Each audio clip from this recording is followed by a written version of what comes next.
just heard Senators Romney and Manchin talking about our nation's economic woes and legislation they're handling on a bipartisan basis.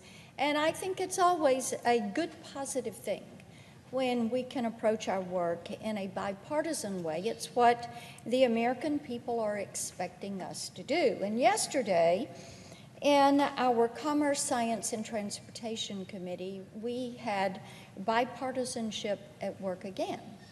And we were carrying out one of the duties we have here in Congress, which is to conduct oversight and to make certain that not only the processes of government and the fiscal health of our government are on a firm footing, but also to look at things like consumer protection and public safety. And our hearing yesterday dealt with these deadly and disastrous crashes that had happened with the Boeing 737 MAX. And we know that those crashes occurred, and remember that they occurred, one in Indonesia and one in Ethiopia. And I will tell you, Mr. President, in my opinion, the executives from the Boeing company tried and they failed to explain to members of the Senate Commerce Committee why they allowed the 737 MAX aircraft to reach the commercial market. We discovered that the company's highest echelon neglected a responsibility to ensure that the aircraft met their highest safety standards. It was of concern to us. I don't know, and I think many of us were left trying to figure out, was this something that was a corporate culture problem? Was it a communication problem? Was it a negligence issue?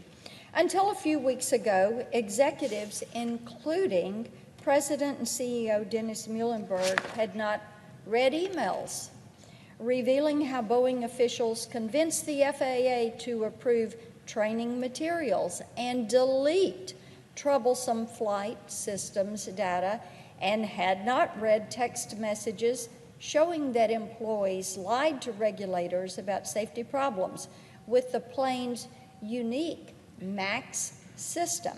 The MCAS system, that's Maneuvering Characteristics Augmentation System, or MCAS. They had not read the text messages that spelled out there was a problem. When asked at the hearing for technical details on the science and systems behind the MAX's approval, Muilenburg and his cohort were unable to even give a straight answer. Questions on their process, test pilots, simulators, we did not get the answers that we needed. Yesterday's hearing made it clear that Boeing leadership cannot provide the answers that we are looking for, not for ourselves, but on behalf of the victims and their families, on behalf of the flying public, who, yes, safety is their priority. Mr. President, the Senate really needs to look again at this issue. Our Commerce Committee should schedule another hearing on the people and the procedures and hear from the engineers and the test pilots behind Boeing's MAX program. Perhaps these engineers and pilots will be able to do a better job than the executives did yesterday, and perhaps they can explain to the families of these 346 crash victims how so many people ended up dead after choosing one of the world's safest modes of transportation. I yield the floor.